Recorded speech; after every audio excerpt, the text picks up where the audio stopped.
বন্ধুরা, lunch ready হয়ে গেছে।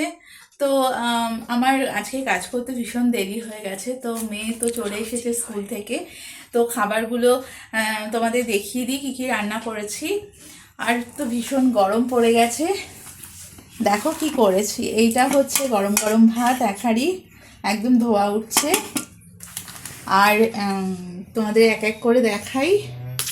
এটা হচ্ছে টমেটো দিয়ে ডাল। ডালটা বাড়িতে ভীষণ কম ছিল, আজকে শেষ হয়ে গেছে, তাই আমি একটু মানে খুব কম করেই ডাল করেছি, একটু ঘন করে খুব কম করে ডাল করেছি। দেখো টমেটো দিয়ে।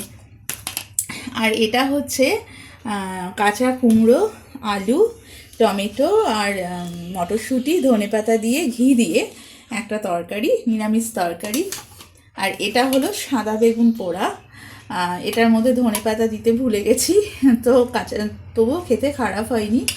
তো একটু ধনেপাতা দিলে আর একটু ভালো হতো, কিন্তু ভুলে গেছি। আর এটা হলো ধনেপাতা বাটা। আর এটা কারা কারা খেতে পছন্দ করো, কারা কারা খেতে পছন্দ করো বলো ধনেপাতা বাটা।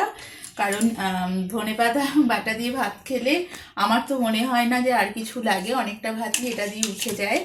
তো এটা দেখো কালারটা মানে খুবই সুন্দর এসছে। এক বাটি ধনেপাতা বাটা।